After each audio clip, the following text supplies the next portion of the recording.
Welcome to Responses Part 3, and today I will be responding to comments directed at my reviews of Back to the Future Part 2, War of the Worlds, The Incredibles, The Golden Compass, and Minority Report. Remember, if you have a comment you would like me to respond to, please email them to confusedmatthewresponses@yahoo.com. If the way Biff asks Lorraine to the dance qualifies as polite for you, I dread to think how you would ask girls out when you were at high school.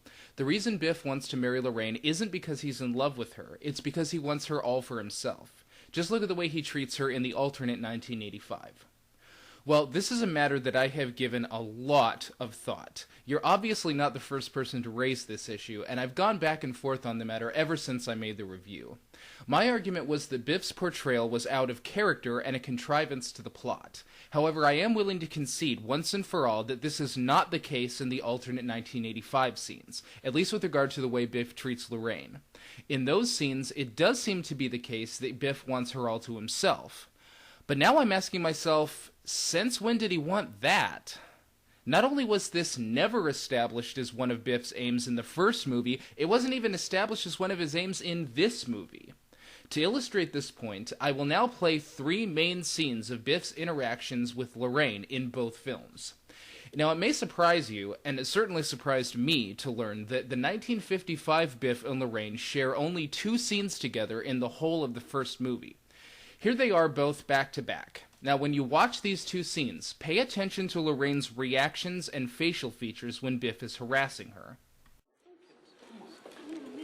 What? You want it.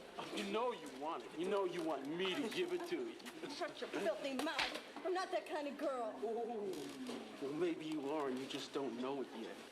Get your meat hooks off of me. You heard her. She said, get your meat hooks. Let him go, Biff. You're drunk.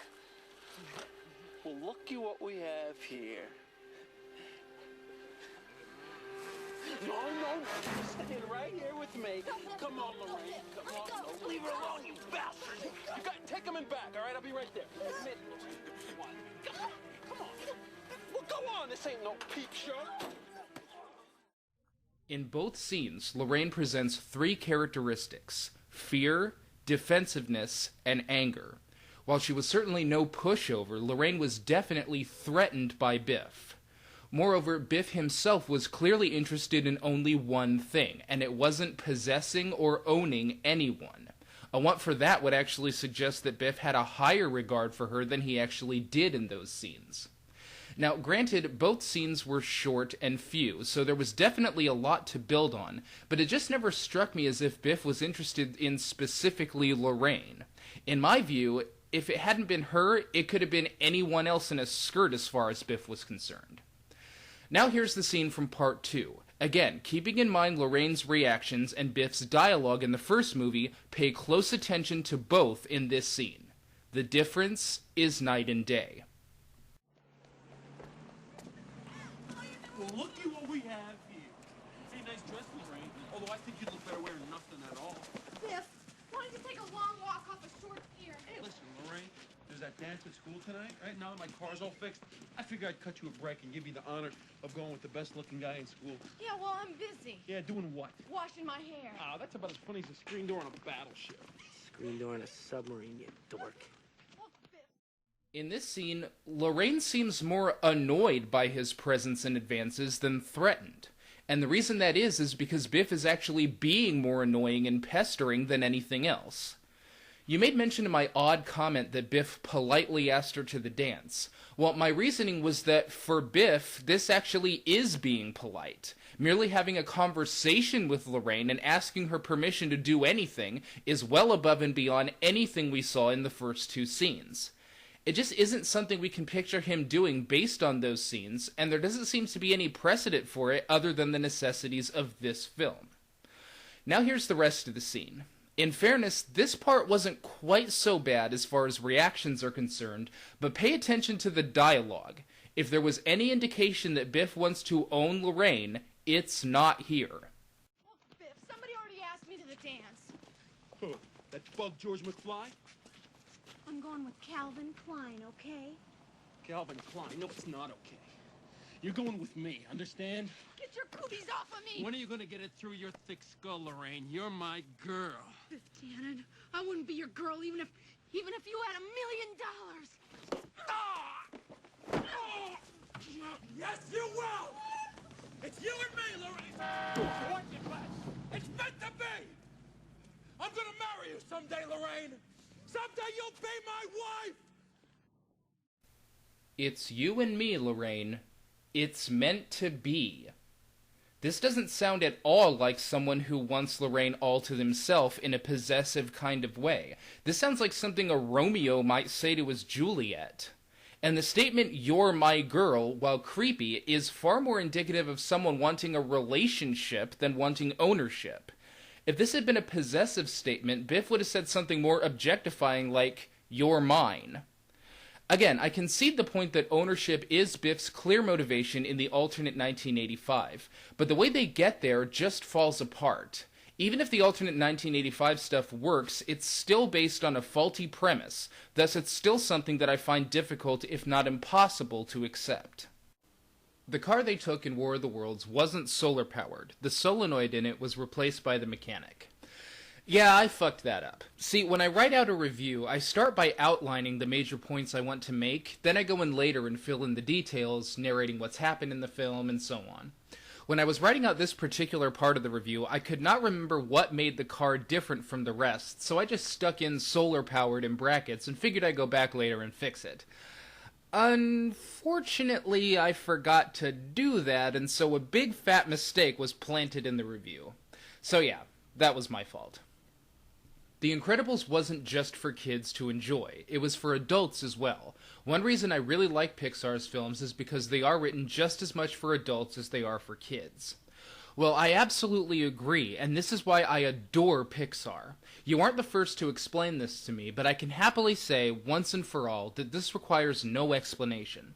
I'm not sure what people think I mean when I say children's film, but based on a lot of the comments I've gotten, it seems to me that you guys think I'm saying infant's film.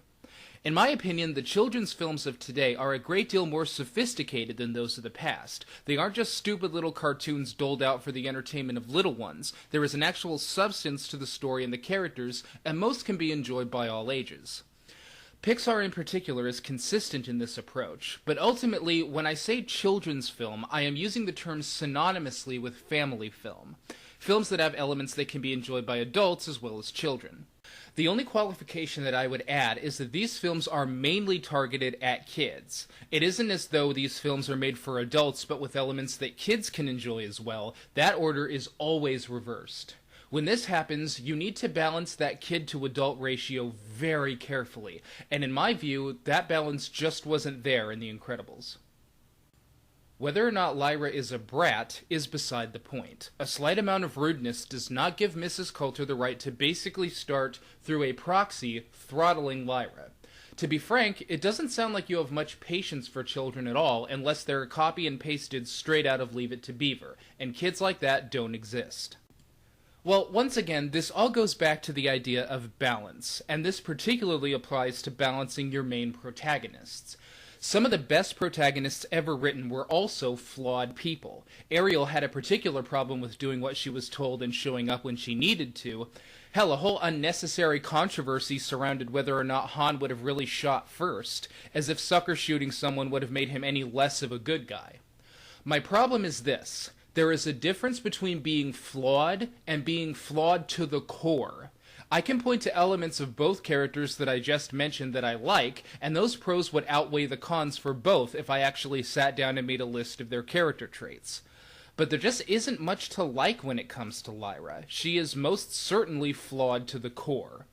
But if the writers did take her straight out of Leave It to Beaver or tried to make her an innocent Hayley Mills type of character, I would have been sickened by that as well, because that's just another extreme. Again, it all comes back to balance. But let's get back to this business of Mrs. Coulter throttling the poor girl. If you seriously meant that you think that Nicole Kidman's character was in the right to start choking Lyra over the small matter of a fucking handbag being worn indoors, then the issue is not with the movie or the movie viewing public at large, who I'm sure did feel for Lyra. The issue is with your unrealistic Nazi standards for how a child should behave and the punishments for breaching your Nazi standards. In the first place, Mrs. Coulter didn't choke anyone. All that happened is that Coulter's demons started pulling on Lyra's demon's ear. This is the equivalent of Coulter pulling on Lyra's ear. This is hardly throttling the girl. I don't know if anyone has ever pulled on your ear, but it's hardly being throttled. It isn't even painful as much as it is uncomfortable. It's actually a leap behind spanking, to say nothing about it being miles away from choking or throttling. Anyone who thinks that pulling on a child's ear constitutes abuse doesn't know what abuse is. If Mrs. Coulter had open-handed smacked Lyra across the room like she did her own demon, I would have condemned her for it. What she actually did was just fine. A film major friend of mine ran this analysis on Minority Report. It was an extrapolation of what the Patriot Act is and how everyone treats it. This is why everyone in the government acts all nonchalant about the human rights abuses and redefining of attempted murder as murder. It is extrapolating, albeit not in the best manner, on how the government currently supposedly treats the Patriot Act and human rights since its passage. Here's the problem. The Patriot Act was not an experiment. It wasn't something they were just trying out to see whether or not it produced results. The Patriot Act was read, for the most part, deliberated upon, and finally ratified by the Houses of Congress and President George W. Bush. This means that the powers that be constructed it and had control over whether or not they were going to do it. In Minority Report, we have an Orwellian system going on in a world that isn't Orwellian yet. Only in the localized district of Washington, D.C. is this retard system of justice able to take place. The rest of the country is still apparently perfectly normal, and it's those normal systems of government that haven't been made retarded yet that is allowing this experiment to take place. And please don't take this personally. I'm not yelling at you. I am just so frustrated by this movie, even to this day. And what's more, we also learned that the powers that be allowed this retard system to be tried out when they didn't even know what preschool was doing until 6 years after they were doing it. I mean, how would that pitch have sounded? Yeah, okay, so here's what we want to do. We want to try out a new form of police work using 3 psychic... I don't need to know all the details. 3 psychic whatevers. Fine. What do you guys want to do? Well, we want to try trying people for... I don't need to know all the details. You guys want to try out things? Fine. Do whatever you want to do, however you want to do it. Just rewrite the law in your small district however you want it, and we'll be along in 6 years to find out what you guys are doing. I'm sorry, but that isn't the Patriot Act. That's Down syndrome.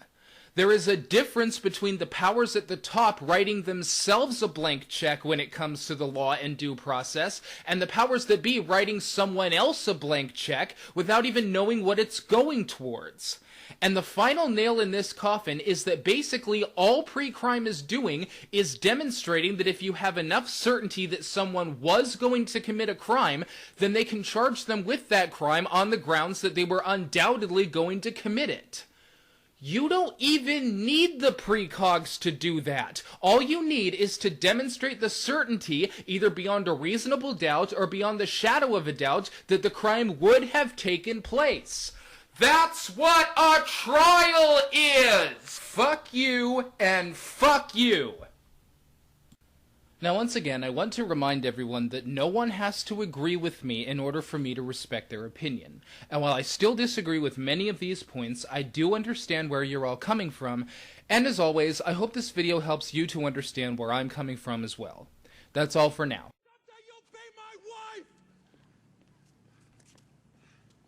You always did have a way with women. Get the hell out of my car, old man!